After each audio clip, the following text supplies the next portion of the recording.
ఏంటిది ఆమ్లెటా స్పెషల్? అన్నం బాగుంటుంది బాగుంటుంది చెప్పి మళ్ళీ బ్రౌన్ రైస్ తినబెడుతున్నాను. బ్రౌన్ రైస్ హెల్త్కి మంచిది నాని. సో మొన్న చిక్కగాను తేవడానికి వెళ్ళినప్పుడు అక్కడ సింగిల్ పాలిష్ రైస్ తెచ్చుకున్నా. అది బాగా అనిపించింది.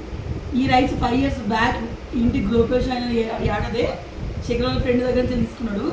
సో అప్పుడు నేను వండాను లేదు తెలియదు నేను వద్దని చెప్పి ఊరికి పంపించాను. అవి 4-5 ఏళ్ళు ఊర్లో ఉండి మళ్ళీ ఇంటికి వచ్చినాయి. సింగిల్ పాలిష్ అని చెప్పి అన్నాడు. టోటల్ బ్రౌన్ రైస్ అండి. నేను ఇద్దరు తెచ్చిన దోశ వేసి. సో ఇప్పుడు దీంట్లోకి వేరే ఆప్షన్ లేదు. మునిగాకు టమాటో ఉప్పు వేసిన ఎందుకో తినాలనిపించలేదు. సో శేఖర్ కూడా కరపొడి నూనె అన్నం ఆమ్లెట్ ఉంది. నేను కూడా అట్లా తిన్నా. వెళ్ళిపోయాకారం వెల్పకాలం చేసినప్పుడు కొడుతూ వెళ్ళిపోయాడు. టేస్ట్ చాలా బాగుంటుంది. అంటే ఇది ఇట్లయితే బాగుంది, ఇది ఇట్లయితే బాగుంది. కానీ కూరలతో తినడం కష్టమే. లేదు కూరలో కూడా బాగుంటుంది చూడు. కూరలతో కష్టమేనండి. రేపటి చూడాలి ఇక. సో బ్రౌన్ రైస్ పిల్లలు తినబెట్టచ్చా తినబెట్టరా అదా అని నాకు కమెంట్లో ఎప్పుడు నేనైతే తింటా తినబెట్టినా.